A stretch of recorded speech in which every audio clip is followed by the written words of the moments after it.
Again, we'd like to welcome everyone this morning. Tonight at 6 o'clock, we'll have Glory Bound singing for us.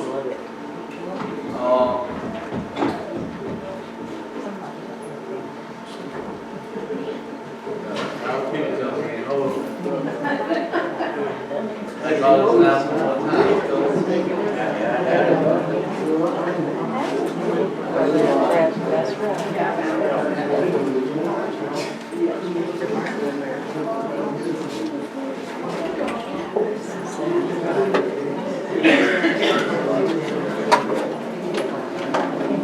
All right, let's try that again.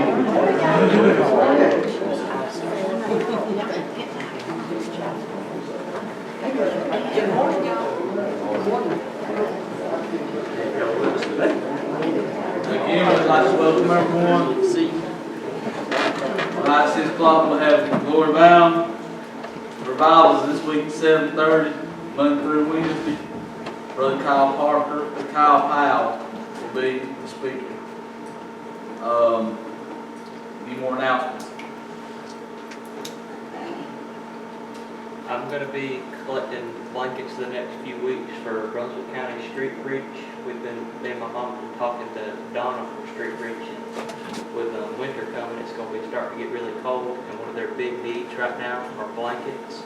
So if anybody feels led, just give me and my mama some new blankets, and we'll take them down to Street Bridge. That's all. Thank you. Any more announcements? Do we have any birthdays?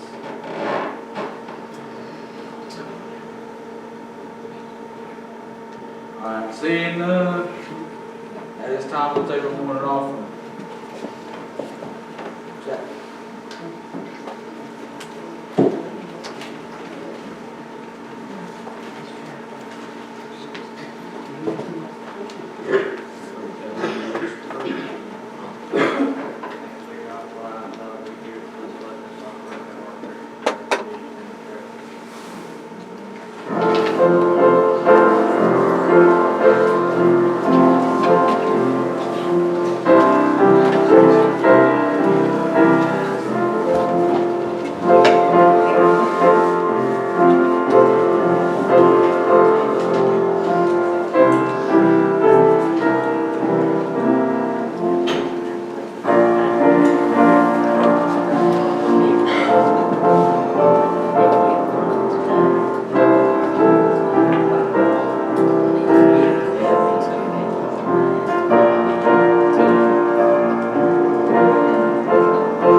We're doing more now.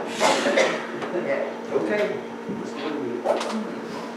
It's gonna take y'all gonna have to practice.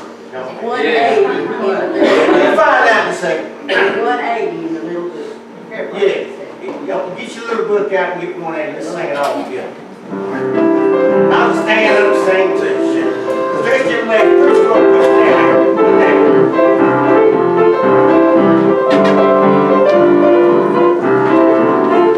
There's a happy and a promise somewhere in the rain beyond, where the saved on earth shall soon their glory share.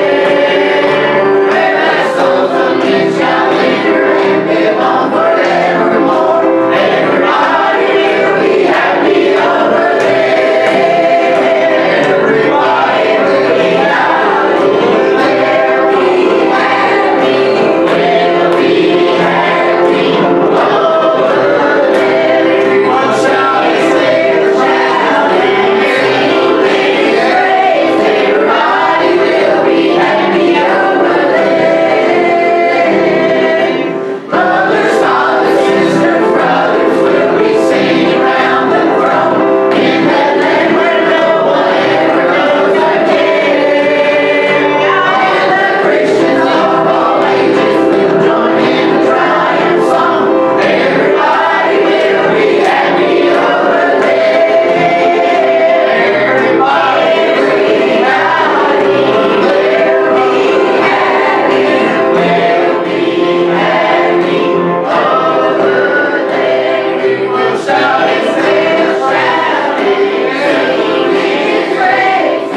Right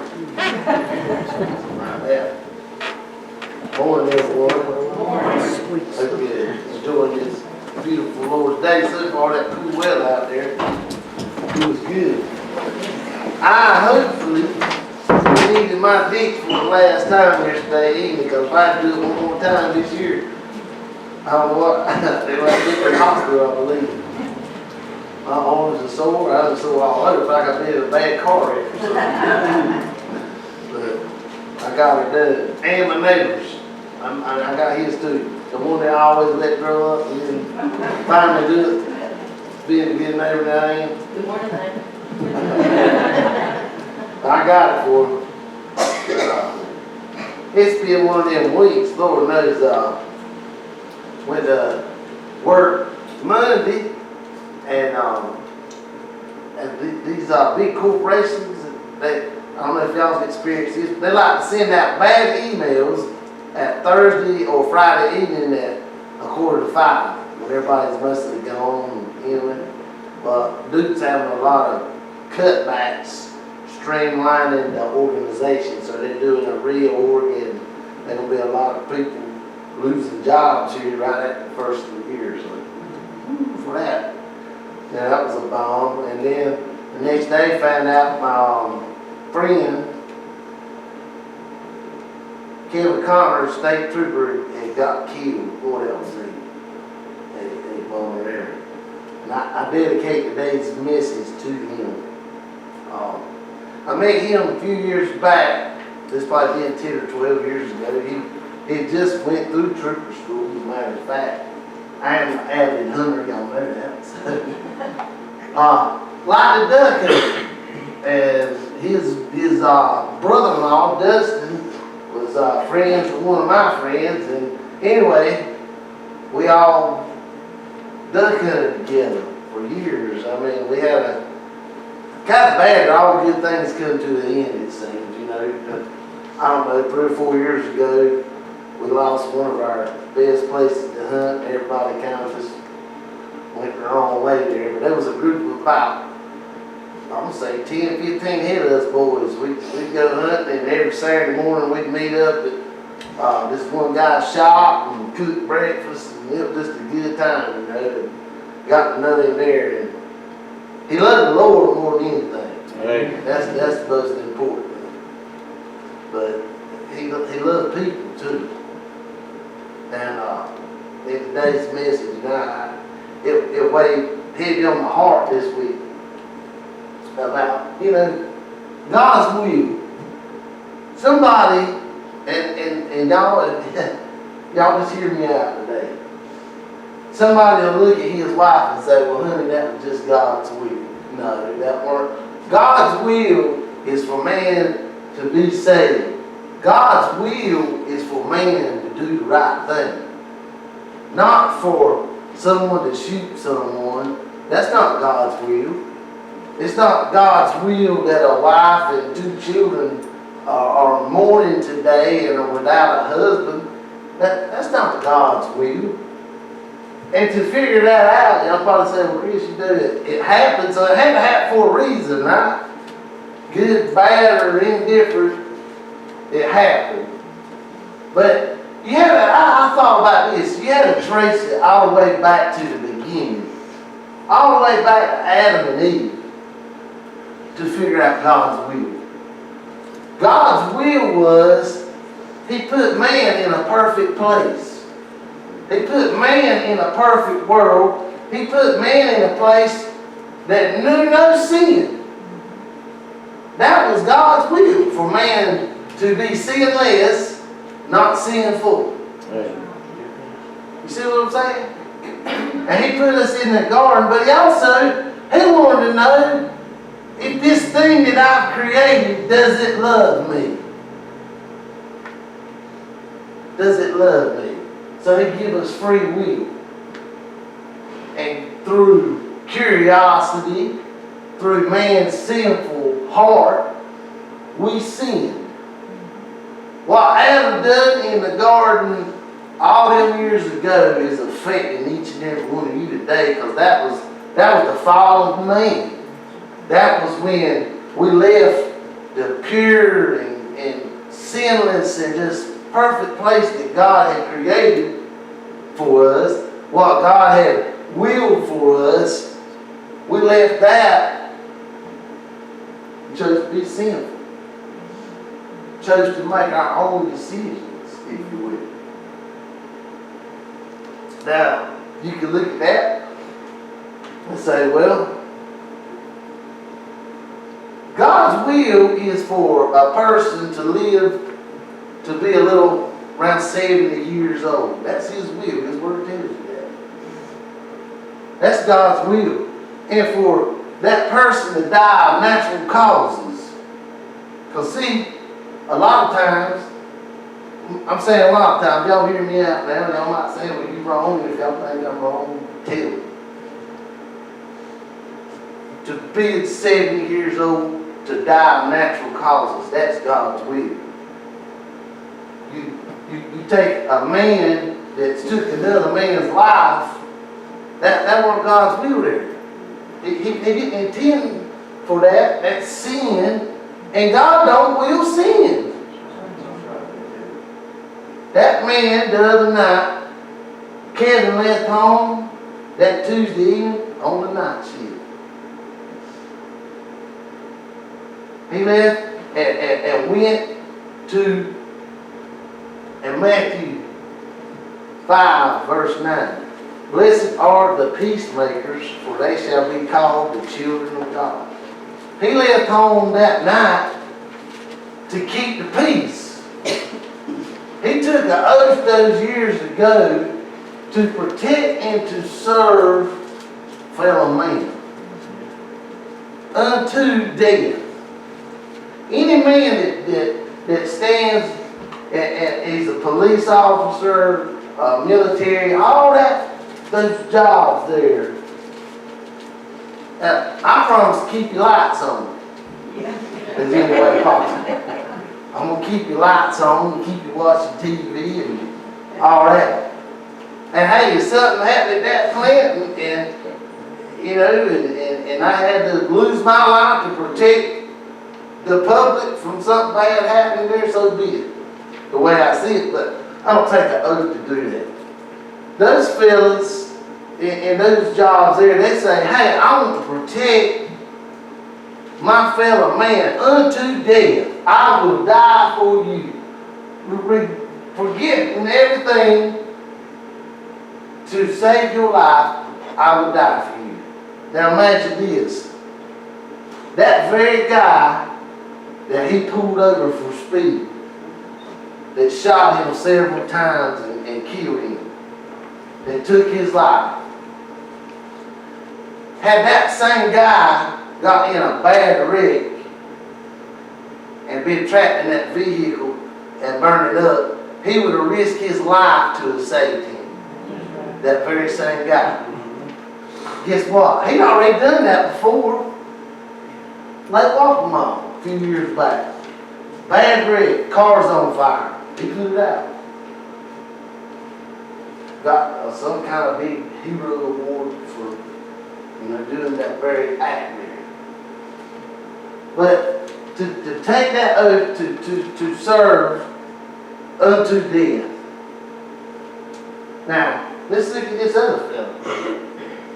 For whatever reason, when he left Tuesday afternoon, he decided that he was going to steal a truck. That wasn't God's will, was it, for him to steal that truck? That was him sinning. He decided he was going to speed up and down on Highway 701 out there where surely you'll run into a state trooper.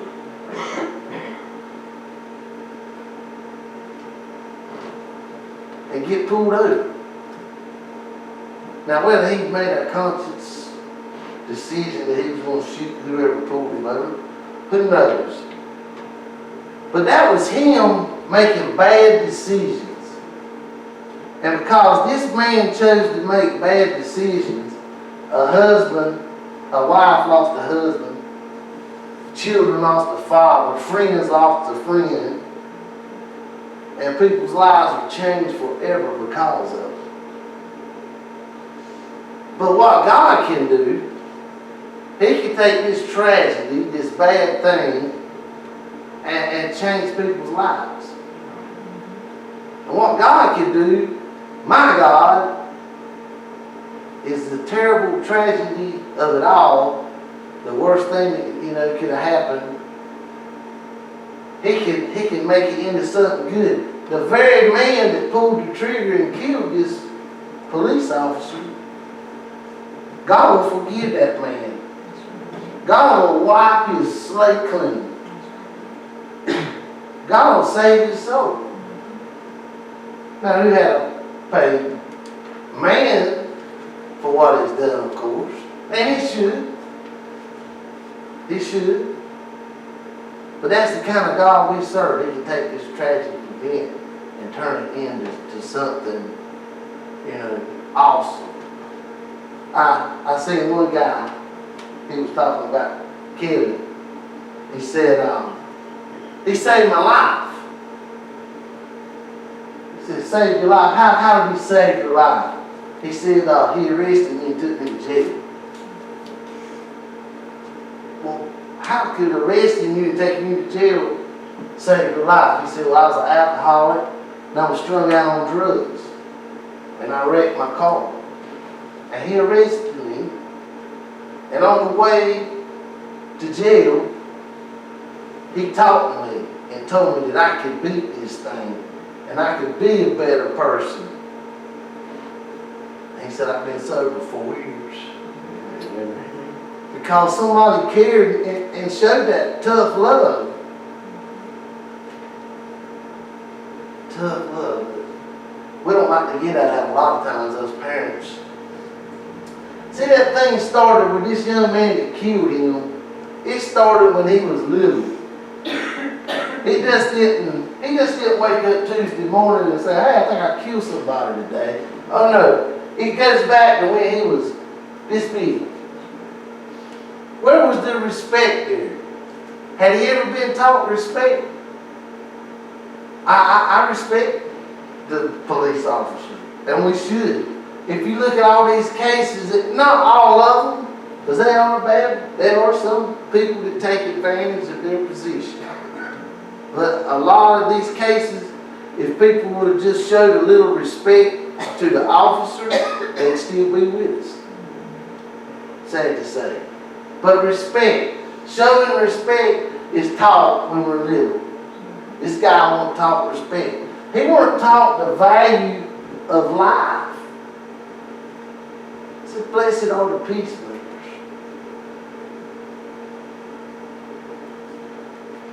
And John 15:13, my favorite verse in the Bible. Greater love hath no man than this, that a man lay down his life for his friends. So we have one there that was no respect for life, and then we have one that was taught respect, taught to fear, taught to love God, and taught to do anything that he could to help. And in giving his life, he saved others. I thought about that. Now, how could you say that? He gave his life. He never pulled his sidearm. He never fired a shot. But he's already saved lives. Because who would have been the next one to come along? What would have happened on down the road had this guy not been caught?